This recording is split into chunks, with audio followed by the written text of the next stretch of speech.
Hello and welcome to Maths No Phobia. Let's uncomplicate mathematics.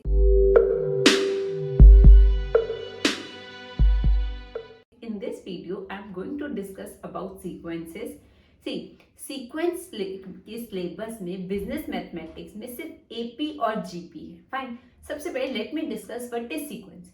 Sequence is a list of numbers called terms that are arranged in a definite order. किसी definite order में कोई pattern follow करता है तो मैं sequence कहती हूँ. जैसे इफ आई राइट डाउन से 1/2, 1/2, 1/3, 1/4, 1/5 और फिर मैं आपसे पूछ लूँ बेटा इसके बाद क्या आएगा, आपको इमीडिएटली स्ट्राइक कर जाना चाहिए कि मैम ये तो 1/6, 1/7 होगा. क्यों? यू हैव नोटिस कि भाई डिनोमिनेटर तो भर रहा है एक एक नंबर से.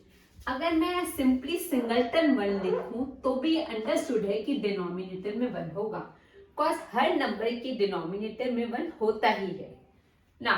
ये है मेरी सीक्वेंस. क्यों? ये एक पैटर्न फॉलो कर रही है ना. अब मैं एपी बताने जा रही हूँ, एपी और जीपी. ऑल्दो दोनों सीक्वेंसेस हैं पर दोनों में क्लियर डिफरेंस है. Fine. AP is a sequence of numbers in which each term after the first. क्योंकि ये एक सीक्वेंस का पार्ट हो गई तो मैं इन नंबर्स को कह देती हूँ टर्म्स, क्योंकि एक सीक्वेंस की फैमिली में आ गई. Okay. Now AP is a sequence of terms in which every term after the first is a sum of preceding term and a constant.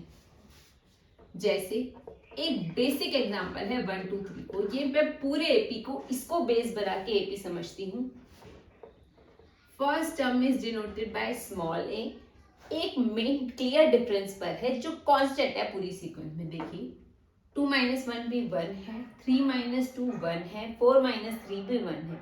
ये तो भाई सेम डिफरेंस है तो मैं इसको कॉमन डिफरेंस कहती हूँ which is denoted by small D. Okay. Now 1 3 5 7, क्या ये भी एक एपी है? बिल्कुल, ये भी एक एपी है. फर्स्ट टर्म 1 है, 3 - 1 करती हूँ 2, 5 - 3 करती हूँ वो भी 2, 7 - 5 करती हूँ वो भी 2. कॉमन डिफरेंस 2 होगा. ठीक है. सी, मैथ्स बहुत रिजिड सब्जेक्ट होता है. It is very much strict about it's notation. अगर मैं स्मॉल ए की जगह कैपिटल ए लिख दूंगी तो वो बिल्कुल गलत होगा. स्मॉल डी की जगह कैपिटल डी लिख दिया तो ये भी गलत होगा. ठीक है ना. क्या कॉमन डिफरेंस हमेशा पॉजिटिव होता है? नहीं, ऐसा जरूरी नहीं है. ये कॉमन डिफरेंस नेगेटिव भी हो सकता है. फॉर एग्जांपल से 50, 45, 40, 35. ए यहाँ पे 50 है, ए बोले तो फर्स्ट टर्म. कॉमन डिफरेंस अगर मैं देखूं 45 - 50 करती हूं तो -5 आता है, और 40 - 45 करूंगी तो भी -5 है, 35 - 40 करूंगी ये भी -5 है. तो common difference can be negative. Now अगर मैं बोल रही हूँ 1 3 5 7 first term, second term, third term, fourth term, ऐसे ही फिफ्थ टर्म बताओ तो आप इमीडिएटली बोलोगे कि मैम इसमें फिफ्थ टर्म तो होगा से 1 3 5 7. ये first term, second term, third term, fourth term. अगर मैं कहूंगी बेटा फिफ्थ टर्म बताना, आप कहोगे मैम 9. बेटा सिक्स टर्म बता दो, आप कहोगे मैम वही +2 11 कर लो. अब अगर मैंने ये बोल दिया कि बेटा 50th टर्म निकाल, तो ये क्या पूछ दिया? ऐसी बात नहीं, आप निकाल नहीं सकते. बिल्कुल निकाल सकते हो, कैलकुलेटर अलाउड है, लगे रहो. नहीं, लेकिन किसी समझदार इंसान ने ये टर्म निकालने के लिए एक फॉर्मूला ही दे दिया. ये देखिए, इसको मैं nth टर्म का फॉर्मूला कहती हूँ. ये गुरु मंत्र है जी. ये कहता है मुझे सिर्फ फर्स्ट टर्म और कॉमन डिफरेंस बता दो, मैं एपी का 50th क्या 100th क्या कोई भी टर्म निकाल दूंगा. ये nth टर्म का फॉर्मूला होता है. अगर मैं पूछूं इसका भाई इस पर्टिकुलर एपी का 50th टर्म निकाल दो तो क्या होगा? फर्स्ट टर्म 1 है, 50 - 1, कॉमन डिफरेंस जैसे मैं देख रही हूं 2 है,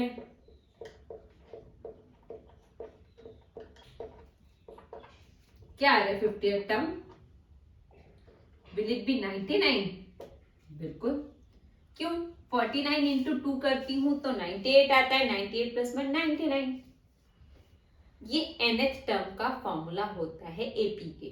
ये इसको सिर्फ फर्स्ट टर्म और कॉमन डिफरेंस चाहिए, ये एपी का कोई भी टर्म निकाल सकता है। अब अगर मैं बोलूं कि बेटा find the 100th term of AP whose first term is 2 and common difference 3, जैसे मैं बोलूंगी आप पढ़ोगे फर्स्ट टर्म, चलो फर्स्ट टर्म तो ये होते हैं, कॉमन डिफरेंस ये 3 दे रहा है, इसका 100 टर्म पूछ रहा है, तो मैं ये लिख दूंगी कि मैं ये फॉर्मूला यूज करने वाली हूं। ठीक है, अब मैं इसको वैल्यूज दे दूंगी। 100 टर्म पूछ रहा है, फर्स्ट टर्म 2 है, 100 माइनस 1 कॉमन डिफरेंस 3 है। Okay,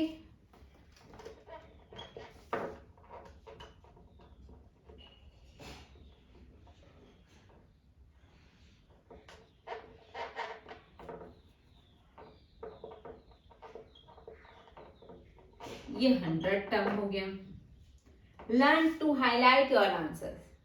See, I'm not saying you should have very good handwriting, मेरी भी नहीं थी कभी, तो अगर आप अपने आंसर्स हाईलाइट कर देंगे ये भी बहुत सही होगा।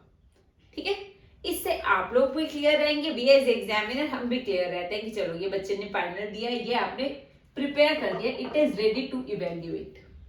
Okay, now coming to GP.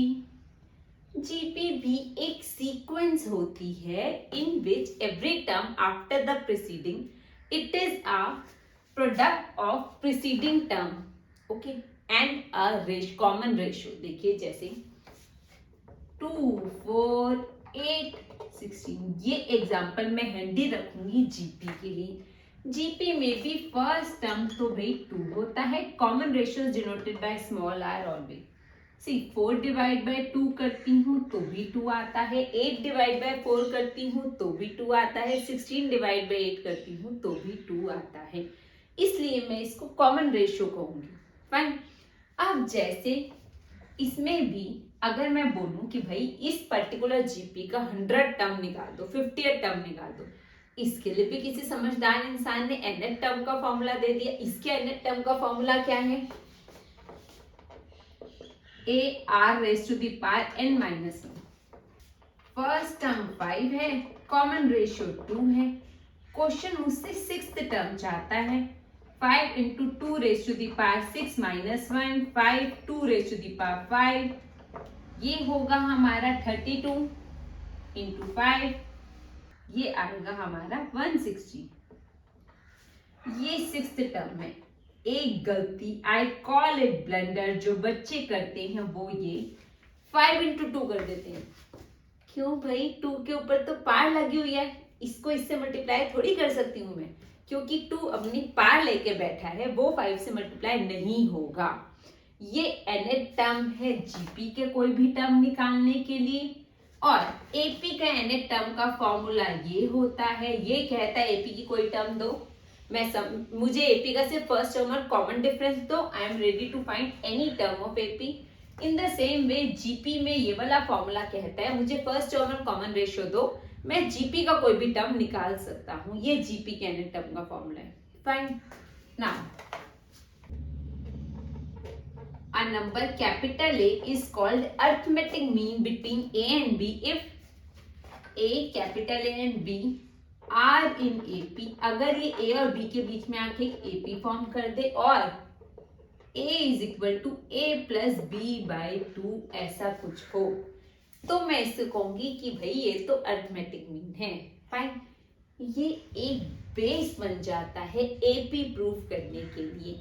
अभी तक मैंने एपी के न्यूमेरिक एग्जांपल बताए जिसमें आराम से समझ आ गया एपी है नहीं है, क्यों, आपने कॉमन डिफरेंस निकाल लिया। ठीक है, पर if in case numeric terms ना हो, एक्स वाई जेड ऐसे में हो, तो ये एक बेस होता है 3 टर्म्स का, एपी में है या नहीं, वो ये mid term is equal to half of sum of extremes. Extremes बोले तो फर्स्ट और लास्ट टर्म। ठीक है, सेम एक ये कंडीशन जीपी ने भी बना दी, वो ये given two numbers a and b, a number capital G is called geometric mean between a and b if a, G, B are in GP अगर ये ए और बी के बीच में आके एक जीपी फॉर्म कर दे और G is equal to square root of A B या G square is equal to A P, अगर ये ए और बी के बीच में आके एक जीपी बना दे, जीपी से आपको स्ट्राइक कर जाना चाहिए geometric progression. Geometric progression means common ratio होना चाहिए और कॉमन रेशियो इक्वल होगा square root of product of two extremes. Extremes बोले तो फर्स्ट और लास्ट टर्म, ठीक है। ये एक कंडीशन बन जाती है एपी के लिए, ये कंडीशन जीपी के लिए ये कंडीशन बन जाती है एपी की। प्रूफ तो करें ठीक है भी या नहीं। देखिए अगर 1 और 3 दो नंबर्स है, 2 को मैं कहूंगी अर्थमेटिक मीन है। कब? जब ये 1 और 3 के बीच में आके एक एपी बनाए, बिल्कुल बना रहा है भाई, फर्स्ट टर्म 1 है, कॉमन डिफरेंस भी 1 है, ये एपी बना रहा है। और 1 प्लस 3/2 करती हूँ तो 2 आ रहा है ये, तो मैं कहती हूँ 2 is the arithmetic mean between 1 and 3, ठीक है। इन द सेम वे अगर मुझे किसी से 2 और 8 एपी में है, 4 को मैं कहूंगी ज्योमेट्रिक मीन है। क्यों?